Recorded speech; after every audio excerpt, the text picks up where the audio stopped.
उम्मीदों का दामन थाम रहे हो तो हौसलों को कायम रखना। उम्मीदों का दामन थाम रहे हो तो हौसलों को कायम रखना, क्योंकि जब नाकामियां चरम पर होती हैं तब कामयाबी बेहद करीब होती है। नमस्कार मेरे प्यारे साथियों, स्वागत है एक बार फिर से आपके अपने चैनल हिंदी ओशन में। जैसा कि आपको ज्ञात है, इस चैनल के माध्यम से हम एनटीए, यूजीसी नेट, जेआरएफ की तैयारी कर रहे हैं हिंदी साहित्य से। यदि आप इस चैनल पर पहली बार आ रहे हैं तो इस चैनल को सब्सक्राइब करें और वीडियो अच्छा लगे तो लाइक एंड शेयर जरूर कीजिए। जैसा कि आप देख रहे हैं कि हम लोग की सीरीज चल रही है डे 1, डे 2 करके, और आज हमारा जो है वो डे 11 है और आज हम द्विवेदी युग के बारे में पढ़ने वाले हैं। द्विवेदी युग के बारे में जो आपके मोस्ट इंपॉर्टेंट क्वेश्चन है, 50 प्रश्न आज हम द्विवेदी युग कालीन से करेंगे। पहले जो आपने किया था डे 10 में वो भारतेंदु काल था और आज का हमारा द्विवेदी युग है। तो चलिए शुरू करते हैं। आज का जो हमारा पहला प्रश्न है वो है, द्विवेदी युग में भारतेंदु प्रज्ञेंदु की उपाधि किस कवि को मिली? नाथुराम शर्मा शंकर को, गया प्रसाद शुक्ल को, प्रेमघन को या फिर रामनरेश त्रिपाठी को? इसका सही उत्तर बताना है। तो जिसका राइट आंसर हो जाएगा वो हो जाएगा आपका ऑप्शन नंबर ए, नाथुराम शर्मा शंकर को द्विवेदी युग में भारतेंदु प्रज्ञेंदु की उपाधि मिली थी। आगे बढ़ते हैं। प्रश्न नंबर 2 आपका आता है, किस कवि को राष्ट्र कवि की उपाधि मिली है? मैथिली शरण गुप्त, श्रीधर पाठक, प्रताप नारायण मिश्र या फिर सोहनलाल द्विवेदी? आसान प्रश्न है। इसका सही उत्तर हो जाएगा वो हो जाएगा मैथिली शरण गुप्त को राष्ट्र कवि की उपाधि मिली है। प्रश्न नंबर 3, मैथिली शरण गुप्त को किस रचना के आधार पर राष्ट्र कवि की उपाधि प्रदान की गई है? विकट भट्ट के लिए, किसान के लिए, भारत भारती के लिए, फिर पंचवटी के लिए? ये थोड़ा सा अच्छा प्रश्न है। मैथिली शरण गुप्त को तो राष्ट्र कवि की उपाधि दी गई है, लेकिन किस कृति के लिए दी गई है? मेन जो उनकी रचना का आधार है वो कौन सा है? विकट भट्ट है, किसान है, भारत भारती है या फिर पंचवटी है? तो जिसका राइट आंसर हो जाएगा वो हो जाएगा option number C, Bharat Bharati. आगे बढ़ते हैं। प्रश्न नंबर आपका आता है 4, प्रिय प्रवास काव्य का प्रकाशन वर्ष कौन सा है? 1920, 1921, 1914 या फिर 1922? प्रिय प्रवास किसका ग्रंथ है? अयोध्या सिंह उपाध्याय हरिऔध का ग्रंथ है और ये प्रकाशन वर्ष इसका है 1914 में ये काव्य आया था। महाकाव्य है ये खड़ी बोली का। प्रश्न नंबर 5 की ओर बढ़ते हैं। आचार्य शुक्ल ने खड़ी बोली की प्रथम रचना किसे माना है? शांत पथिक को, एकांतवासी योगी को, कामायनी को या फिर प्रिय प्रवास को? आचार्य शुक्ल ने खड़ी बोली की प्रथम रचना किसे माना है? तो इसका जो राइट आंसर हो जाएगा वो हो जाएगा आपका ऑप्शन नंबर बी, एकांतवासी योगी को माना है। आगे बढ़ते हैं प्रश्न नंबर 6 की ओर। नकुल महाकाव्य के रचनाकार कौन है? निराला है, सियाराम शरण गुप्त हैं, श्रीधर पाठक हैं या फिर रामनरेश त्रिपाठी हैं? नकुल महाकाव्य के रचनाकार कौन है? तो जो इसका राइट आंसर हो जाएगा वो हो जाएगा आपका option number B, Siyaram Sharan Gupt. आगे बढ़ते हैं। प्रश्न नंबर आपका आता है 7, अधिकार खोकर बैठ रहना यह महादुष्कर्म है, पंक्ति किस रचना से है? अधिकार खोकर बैठ रहना यह महादुष्कर्म है, भारत भारती से ली गई है, शांत पथिक से ली गई है, बापू की है या फिर आद्रा की है? तो जो इसका राइट आंसर हो जाएगा वो हो जाएगा भारत भारती। आगे बढ़ते हैं। प्रश्न नंबर आपका आता है 8, मैथिली शरण गुप्त की रचनाओं को प्रकाशन वर्ष के आधार पर सही आपको क्रम में लगाना है। तो चलिए देखते हैं इसका क्रम क्या दिया हुआ है। भारत भारती द्वापर साकेत यशोधरा, भारत भारती साकेत यशोधरा द्वापर, द्वापर साकेत यशोधरा भारत भारती या फिर यशोधरा साकेत द्वापर और भारत भारती? तो इसका सही अनुक्रम आपको बताना है। तो जो इसका राइट आंसर हो जाएगा वो हो जाएगा आपका ऑप्शन नंबर बी, सबसे पहले आई भारत भारती, फिर साकेत, यशोधरा और द्वापर। ये सारी रचनाएं किसकी हैं? मैथिली शरण गुप्त जी की हैं और इनको आपको अरेंज वे में प्रकाशन वर्ष के साथ में कमेंट बॉक्स में इसका आंसर दीजिए। भारत भारती कब आई थी, साकेत कब आई थी, यशोधरा कब आई और द्वापर कब आई? आगे बढ़ते हैं। थोड़ा सा होमवर्क आप करेंगे, खोजेंगे, ढूंढेंगे। पता है अगर एक रचना, दो रचना को पता है, दो रचनाओं को नहीं पता है तो खोजिए और उसका उत्तर कमेंट बॉक्स में दीजिए। आगे बढ़ते हैं प्रश्न नंबर 9 की ओर। व्रत संहार रचना किसकी है? रामनरेश त्रिपाठी की, मैथिली शरण गुप्त की, मुकुटधर पांडे की या फिर श्रीधर पाठक की? व्रत संहार रचना किसकी है? तो जो इसका राइट आंसर हो जाएगा वो हो जाएगा आपका option number B, Maithili Sharan Gupt की है व्रत संहार रचना। आगे बढ़ते हैं प्रश्न नंबर 10, प्रिय प्रवास की भाषा कौन सी है? भोजपुरी है, बांगरू है, अवधि है या फिर खड़ी बोली है? बहुत आसान प्रश्न है। तो जो इसका राइट आंसर हो जाएगा, जी हाँ बिल्कुल सही, खड़ी बोली इसका राइट आंसर है। आगे बढ़ते हैं प्रश्न नंबर 11 की ओर। मैथिली शरण गुप्त के रहस्यवादी गीतों का संयोजन किस कृति में किया गया है? झंकार में, यशोधरा में, साकेत में या फिर द्वापर में? पूछा गया है मैथिली शरण गुप्त के रहस्यवादी गीतों का संयोजन किस कृति में किया गया है? तो जिसका राइट आंसर हो जाएगा वो हो जाएगा आपका ऑप्शन नंबर ए, झंकार में। प्रश्न नंबर 12, वेणु लो गूंजे धरा के रचयिता कौन है? ये रचना है वेणु लो गूंजे धरा के रचयिता गोपाल शरण सिंह है, भारतेंदु हैं, माखनलाल चतुर्वेदी हैं या फिर दिनकर हैं। तो जो इसका राइट आंसर हो जाएगा वो हो जाएगा आपका माखनलाल चतुर्वेदी। आगे बढ़ते हैं, प्रश्न नंबर आपका आता है 13। बड़ी धूम से टेसू आए लड़के लाड़ी साथ लगाए, पंक्ति के रचयिता कौन है? रत्नाकर हैं, बाल मुकुंद गुप्त हैं, शुक्ल हैं या फिर दिनकर हैं। तो जिसका राइट आंसर हो जाएगा वो हो जाएगा बाल मुकुंद गुप्त। आगे बढ़ते हैं, प्रश्न नंबर आपका आता है 14। मेरे चपल यौवन बाल अचल अंचल में पड़ा सो मचल कर मत साल, इन पंक्तियों का रचयिता पूछा गया कौन है? बाबू जगन्नाथ दास हैं, प्रसाद हैं, मैथिली शरण गुप्त हैं या फिर दिनकर हैं। तो जिसका राइट आंसर हो जाएगा वो हो जाएगा मैथिली शरण गुप्त। आगे बढ़ते प्रश्न नंबर 15। जगत है सच्चा तनिक न कच्चा, समझो बच्चा इसका भेद, पंक्ति किसकी है? जगत है सच्चा तनिक न कच्चा, समझो बच्चा इसका भेद, ये पंक्ति किसकी है? 4 ऑप्शन दिए गए हैं, श्रीधर पाठक, रत्नाकर, दिनकर या फिर द्विवेदी। तो जो इसका राइट आंसर हो जाएगा वो हो जाएगा श्रीधर पाठक की ये काव्य पंक्तियां हैं। प्रश्न नंबर 15। मैथिली शरण गुप्त किस छंद का प्रयोग अधिक करते हैं? गीतिका का, रोला का, मात्रिक का या फिर हरिगीतिका का? मैथिली शरण गुप्त किस छंद का प्रयोग अधिक करते थे? तो इसका जो राइट आंसर हो जाएगा वो हो जाएगा आपका ऑप्शन नंबर डी, हरिगीतिका का। आगे बढ़ते प्रश्न नंबर आपका आता है 17।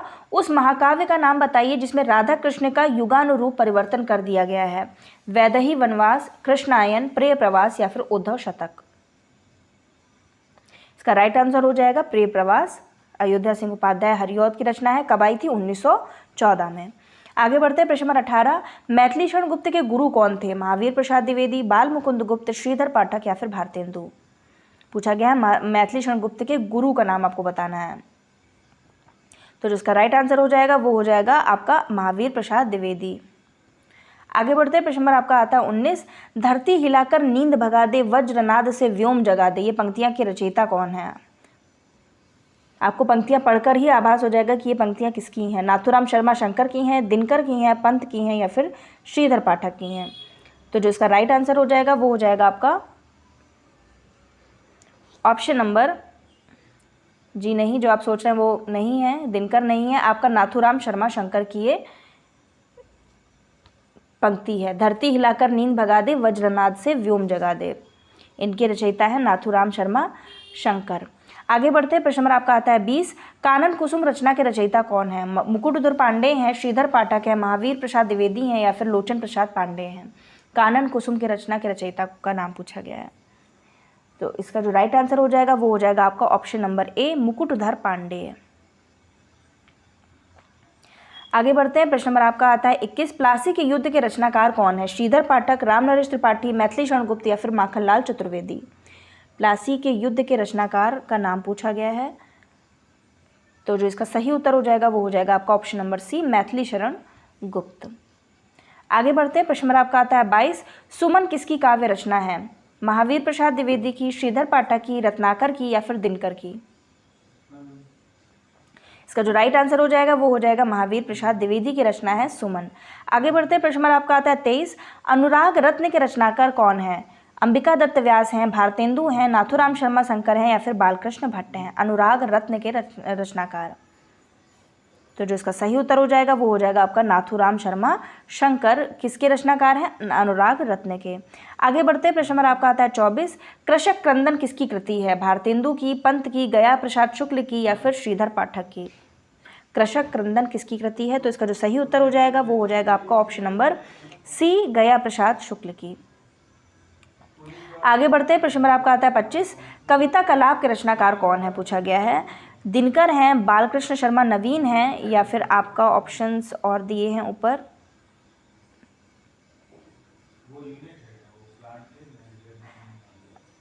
महावीर प्रसाद द्विवेदी हैं या फिर माखनलाल चतुर्वेदी हैं। कविता कलाप पूछा गया है, इसके रचनाकार का नाम।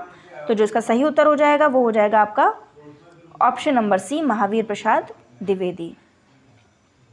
आगे बढ़ते हैं प्रश्न नंबर आपका आता है 26। राष्ट्रीय वीणा नामक रचना के रचयिता कौन है?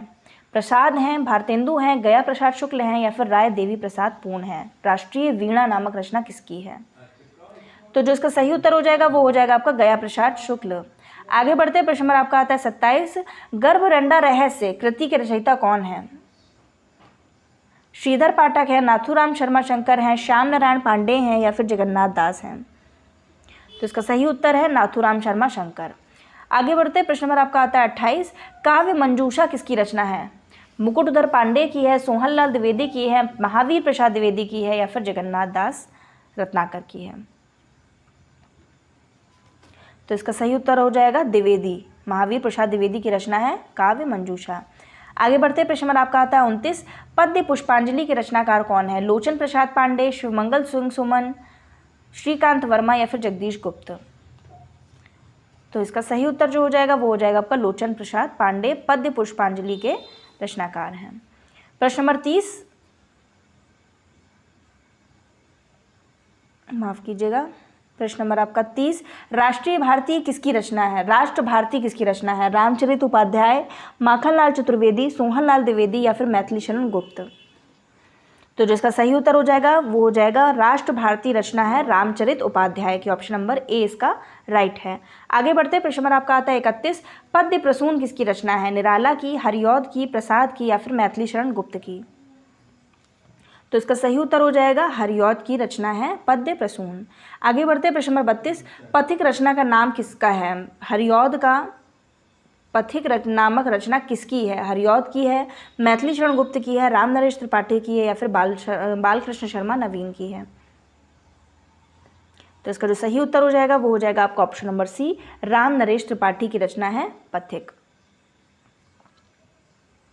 आगे बढ़ते हैं प्रश्न नंबर आपका आता है 33। हिम किरीटनी के रचनाकार कौन है? सुभद्रा कुमारी चौहान, माखनलाल चतुर्वेदी, दिनकर या फिर सोहनलाल चतुर्वेदी। इसका जो सही उत्तर हो जाएगा वो हो जाएगा माखनलाल चतुर्वेदी। इनको एक भारतीय आत्मा के नाम से भी पुकारा जाता है। आगे बढ़ते प्रश्न नंबर आपका आता है 34। वसंत वियोग के रचयिता कौन है? राय देवी प्रसाद पूर्ण, रामचरित उपाध्याय, हरिऔध या फिर श्रीधर पाठक। तो जिसका राइट आंसर हो जाएगा वो हो जाएगा आपका ऑप्शन नंबर ए, राय देवी प्रसाद पूर्ण वसंत वियोग के रचयिता हैं। आगे बढ़ते प्रश्न नंबर आपका आता है 35। हिम तरंगिनी किसकी रचना है? राधा कृष्ण दास, नाथूराम शर्मा शंकर, माखनलाल चतुर्वेदी, महावीर प्रसाद द्विवेदी। इसका राइट आंसर हो जाएगा आपका option number C, Makhanlal Chaturvedi की हिम तरंगिनी भी है और हिम किरीटनी भी है। आगे बढ़ते प्रश्न नंबर आपका आता है 36। स्वप्न किसकी कृति है? राम नरेश त्रिपाठी की, सोहनलाल द्विवेदी की या फिर आपके दो ऑप्शंस और हैं लेकिन इसको पढ़ने से पहले इसको बता देते हैं। स्वप्न रचना है राम नरेश त्रिपाठी की। आगे बढ़ते हैं प्रश्न नंबर आपका आता है वैदेही वनवास किसकी रचना है? आसान प्रश्न है। सोहनलाल द्विवेदी, हरिऔध, सुभद्रा कुमारी चौहान या फिर दिनकर। तो इसका राइट आंसर हो जाएगा राइट हरिऔध की। आगे बढ़ते प्रश्न नंबर आपका आता है 38। समर्पण और माता किसकी रचनाएं हैं? माखनलाल चतुर्वेदी की, बालकृष्ण शर्मा की, भारतेंदु की या फिर हरिऔध की। तो इसका जो राइट आंसर हो जाएगा वो हो जाएगा माखनलाल चतुर्वेदी की रचना है समर्पण और माता। आगे बढ़ते प्रश्न नंबर 39। मौर्य विजय नामक रचना के रचयिता कौन है? सियाराम शरण गुप्त, प्रेम घन, मैथिली शरण गुप्त या फिर महावीर प्रसाद द्विवेदी। मौर्य विजय नामक रचना के रचयिता का नाम पूछा गया है। तो जिसका सही उत्तर हो जाएगा वो हो जाएगा आपका ऑप्शन नंबर ए, सियाराम शरण गुप्त। आगे बढ़ते प्रश्न नंबर आपका आता है 40। त्रिधारा के रचनाकार कौन है? सुभद्रा कुमारी चौहान, सोहनलाल द्विवेदी, जगन्नाथ प्रसाद या फिर दिनकर। त्रिधारा की रचनाकार हैं सुभद्रा कुमारी चौहान। आगे बढ़ते रेणुका नामक रचना किसकी है? अंबिका दत्त व्यास की, दिनकर की, राधा कृष्ण दास की या फिर नाथूराम शर्मा शंकर। दिनकर की ये रचना है।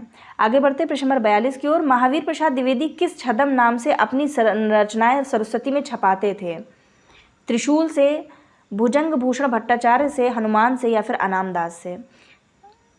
तो इसका जो सही उत्तर हो जाएगा वो हो जाएगा आपका ऑप्शन नंबर बी, भुजंग भूषण भट्टाचार्य के नाम से के छद्म नाम से ये अपनी रचनाएं प्रकाशित करवाते थे सरस्वती पत्रिका में। कौन? महावीर प्रसाद द्विवेदी।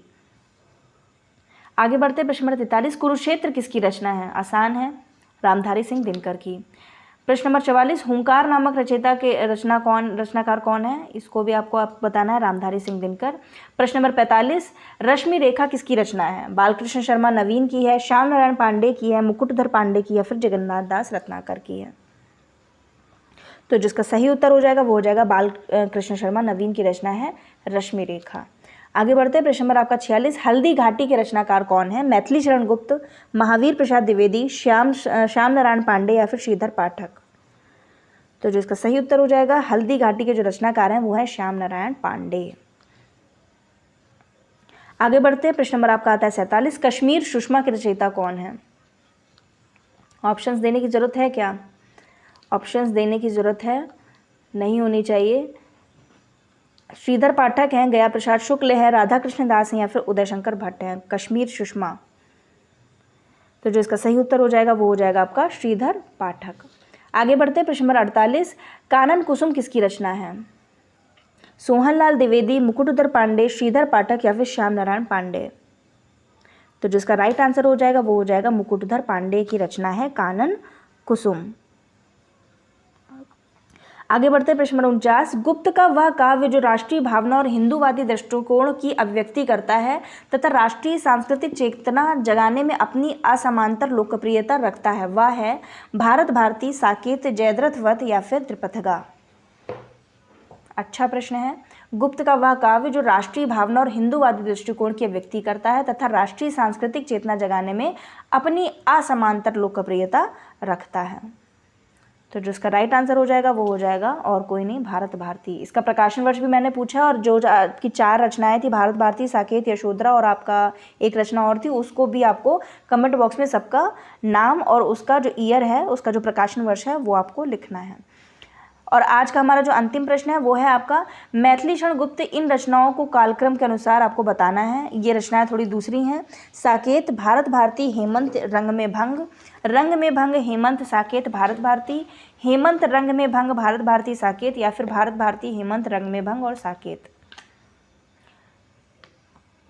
तो इसका जो सही उत्तर हो जाएगा वो हो जाएगा सा। इसका उत्तर सही हो जाएगा। पहले आई थी हेमंत, फिर रंग में भंग, उसके बाद भारत भारती और लास्ट में साकेत। तो ये थे हमारे पूरे 50 प्रश्न द्विवेदी युग के। और आई होप आपको ये क्लासेस अच्छी लग रही होंगी। एक लाइक दीजिए, कमेंट कीजिए एंड शेयर कीजिए। ऐसे ही वीडियो में बने रहने के लिए आप सभी लोगों का प्रेम पूर्वक धन्यवाद।